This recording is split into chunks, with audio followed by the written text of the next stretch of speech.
अब मुझे ये बताइए, एक तो ये वाला मुद्दा जिस पर आप घेर रहे हैं, दूसरा आप ये कह रहे हैं कि साहब ये कट कॉपी पेस्ट है। अब अगर कट कॉपी पेस्ट है तो मतलब आप श्रेय भी लेना चाह रहे हैं कि देखो देखो जो हमने अपने मैनिफेस्टो में कहा था एक तरीके से वही बजट में सरकार लागू कर रही है, और दूसरी तरफ आप इस पर सवाल उठा रहे हैं कि बिल्कुल बेकार बजट है जी, इससे कुछ नहीं होने वाला। तो ये बातें दोनों तो सही नहीं हो सकती हैं। जो नकल किया तो अच्छी तरीके से नकल तो करे।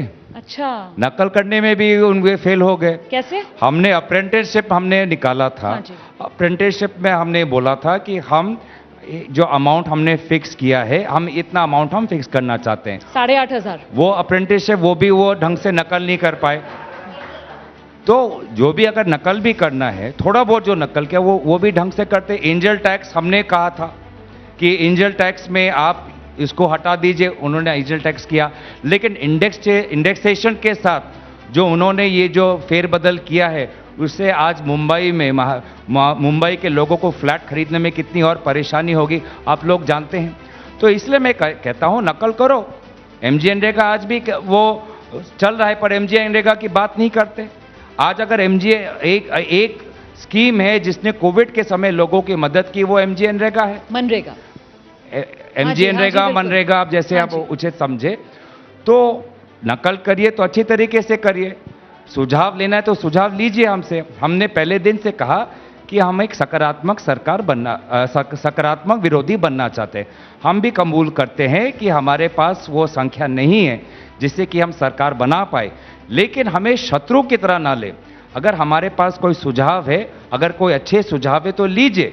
प्रधानमंत्री मोदी जी बात कहते हैं सहमति, लेकिन कथनी और करनी में फर्क है।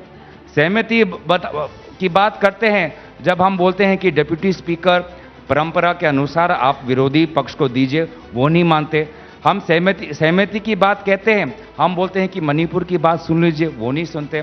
सहमति की बात करते हैं, हम बोलते हैं कि एक दिन का आप ये डिबेट डेप्यूटी स्पीकर एक दिन मैं लास्ट राज्यों की अगर बात की जाए तो आपके राज्यों में कौन सी स्टेट के अंदर डेप्यूटी स्पीकर जो है वो विपक्ष का है? क्योंकि आप परंपरा की बात करके आप सत्ता पक्ष को केंद्र में घेरते हैं, पलटकर वो यही तर्क देते हैं। मैं तो रोज डिबेट करती हूँ, वो यही कहते हैं, आकर इसका जवाब दे दीजिए। तो बात कहते हैं तो वो बोलिए ना कि वो अपने आप को क्या साबित करना चाहते हैं। क्या वो ये साबित करना चाहते हैं कि हम कांग्रेस से अलग है, या वो साबित करना चाहते हैं कि वो कांग्रेस 3.0 है? बोलिए ना, तो वो भी अपना वो करे। अच्छा, क्या करना चाहते हैं? तो मतलब जो कांग्रेस करती है वो गलत है, बीजेपी उसका पालन नहीं। अगर उनको बोलना है कि कांग्रेस जो करती है गलत है, तो कांग्रेस का क्यों नकल करते हैं? तो दिखा दीजिए अपने उदाहरण के रूप से। सहमति की बात करते, हमने बोला नीट पे एक दिन की चर्चा करो, आज तक चर्चा हुई नहीं। आप सुप्रीम कोर्ट ने बोल दिया कि दोबारा परीक्षा नहीं होगी। अब ये लोग समझते कि उसके हमें क्लीन चिट मिल गया। हाँ। अगर क्लीन चिट, अगर ये आपको क्लीन चिट मिला है तो एनटीए के चेयरमैन को क्यों हटाया गया? हाँ। अगर सुप्रीम कोर्ट कहती है कि इतने सारे बच्चों को अगर हम दोबारा परीक्षा कराए तो बहुत असुविधा होती है, हम मानते हैं, तो लेकिन ये भी तो है कि दोबारा अगर परीक्षा हो, परीक्षा का पेपर लीक नहीं हो सकता, ये गारंटी आज भी सरकार नहीं दे सकती। नेट का परीक्षा, सीयूटी का परीक्षा डार्क वेब में हो गया, लीक होता है। और शिक्षा मंत्री जब हम उनसे कहते हैं कि आप नैतिक जिम्मेवारी लें, तो वो कहते हैं कि मैं क्यों लूं, मुझे तो प्रधानमंत्री मोदी जी ने बनाया है। ऐसा तो नहीं कि भगवान ने बनाया है। मोदी जी को लगता होगा कि वो भगवान के रूप हैं, नहीं है, इंसान है। इंसान से भी भूल होती है, मंत्री से भी भूल होती है, और नैतिक जिम्मेवारी भी एक बात होती है।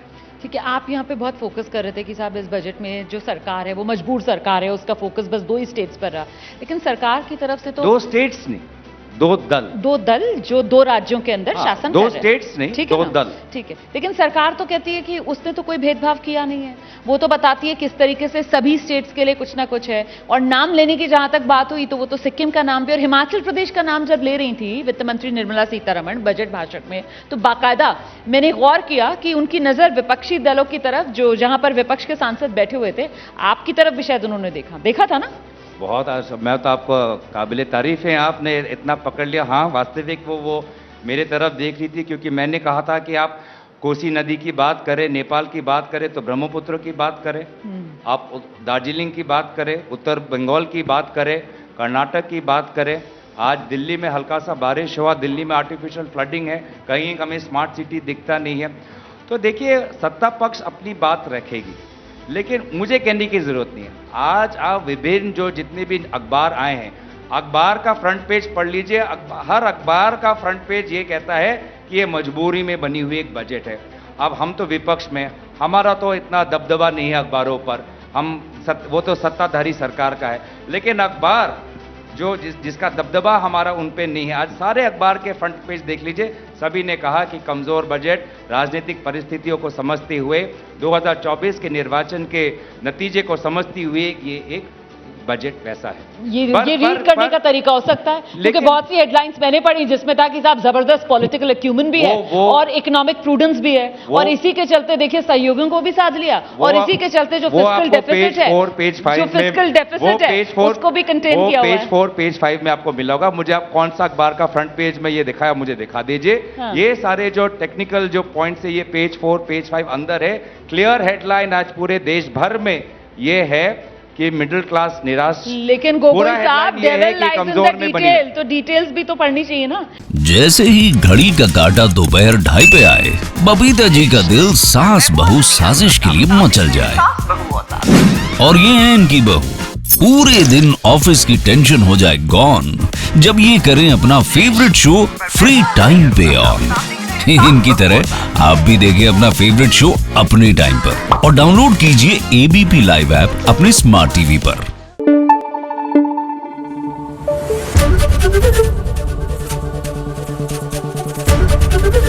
एबीपी न्यूज आपको रखे आगे।